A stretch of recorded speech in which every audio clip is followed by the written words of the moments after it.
Gajwel camp కార్యాలయంలో తెలంగాణ ఆవిర్భావ దినోత్సవ వేడుకల సందర్భంగా జాతీయ పతాకాన్ని ఆవిష్కరించిన మాజీ ఎఫ్డీసీ చైర్మన్ వంటేరు ప్రతాప్ రెడ్డి. తెలంగాణ రాష్ట్ర అవతరణ దినోత్సవం సందర్భంగా గజ్వేల్లోని క్యాంపు కార్యాలయంలో జాతీయ పతాక ఆవిష్కరణ కార్యక్రమంలో పాల్గొని జాతీయ పతాకాన్ని ఆవిష్కరించిన అటవీ అభివృద్ధి సంస్థ మాజీ చైర్మన్ గజ్వేల్ నియోజకవర్గం BRS party in charge Vanteru Pratap Reddy.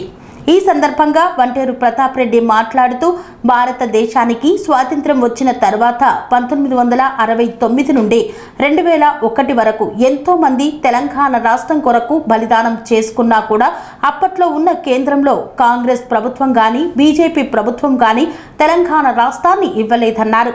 Telangana తొలి ముఖ్యమంత్రి కేసీఆర్ తెలంగాణ రాష్ట్రాన్ని సాధించడానికి 2001లో టీఆర్ఎస్ పార్టీని స్థాపించి తెలంగాణ స్వరాష్ట్రం కోసం తన ప్రాణాలను సైతం పులినోట్లో పెట్టి ఎన్నో ఉద్యమాలు చేసి తెలంగాణ రాష్ట్రాన్ని సాధించి పెట్టిన ఘనత కేసీఆర్కే దక్కుతుందన్నారు. తెలంగాణ రాష్ట్రం సాధించుకోవడానికి ఒక్కడే కదిలినటువంటి కేసీఆర్ రాష్ట్రంలో ఉన్నటువంటి కోట్లాది మంది ప్రజల్ని జై తెలంగాణ అనిపించినటువంటి నాయకుడు కేసీఆర్ గారు. తెలంగాణ రాష్ట్రాన్ని తప్పనిసరి పరిస్థితుల్లో ఇవ్వాల్సినటువంటి పరిస్థితి ఏర్పడ్డాకనే కాంగ్రెస్ పార్టీ పాజిటివ్ అంటే తెలంగాణ ఇవ్వడానికి సహకరించింది. 1969లో ఉద్యమాలు వచ్చినాయి, తర్వాత 56లో ఉద్యమాలు వచ్చినాయి. ఆఖరి ఉద్యమంలో 2001లో కేసీఆర్ గారు తన పదవికి రాజీనామా చేసి తెలంగాణ రాష్ట్ర సాధన కోసం సిద్దిపేట నుండి నడుమ బిగించి బయటకు వచ్చి ఈ రాష్ట్రంలో ఉండే అన్ని రాజకీయ పార్టీలను ఒప్పించి దేశంలో ఉండే అన్ని పొలిటికల్ పార్టీలను ఒప్పించి మెప్పించి తెలంగాణ రాష్ట్రాన్ని ఇవ్వాల్సినటువంటి గత్యంతరమైనటువంటి పరిస్థితిని క్రియేట్ చేసింది కేసీఆర్ గారు. ఆ రోజు పార్లమెంట్లో ఇద్దరు ఎంపీలు ఉండి తెలంగాణ రాష్ట్రం కోసం పోరాడినటువంటి విషయం మనందరికీ తెలుసు. ఇలా రాష్ట్రంలో ఉండే చాలా కుటుంబాలు తెలంగాణ రాష్ట్రం కోసం బలిదానమైనవి. వాళ్ళందరూ కూడా ఈ రాష్ట్ర ప్రజలందరూ రుణపడి ఉన్నారు. అదేవిధంగా ఇలా కేసీఆర్ గారు 10 సంవత్సరాల అధికారంలో ఉంటే వాస్తవంగా చెప్పాలంటే చెరుగాని ముద్ర కాళేశ్వరం నిర్మాణం చేసినటువంటి నాయకుడు. తెలంగాణ రాష్ట్రంలో 2 పొలాలతో రైతులు ఆత్మహత్యలతో ఉన్నటువంటి సమయంలో కాళేశ్వరం ప్రాజెక్ట్ ఏర్పాటు చేసి దాదాపుగా ఖమ్మం, వరంగల్, కరీంనగర్, మెదక్, హైదరాబాద్ అన్ని జిల్లాలకు కూడా కాళేశ్వరం ద్వారా తాగునీరు సాగునీరు అందించినటువంటి నాయకుడు కేసీఆర్ గారు. అదేవిధంగా ఒక ధార్మికుడు ఇలా యాదాద్రి నిర్మాణం చేసినటువంటి గొప్ప నాయకుడు. అదేవిధంగా ఒక సెక్రటరియట్ నిర్మాణం చేసినటువంటి గొప్ప నాయకుడు. అదేవిధంగా ఒక అంబేద్కర్ని ఒక దేశంలోనే దాదాపుగా 125 ఫీట్ల ఎత్తుతోని నిర్మాణం చేసినటువంటి నాయకుడు కేసీఆర్ గారు.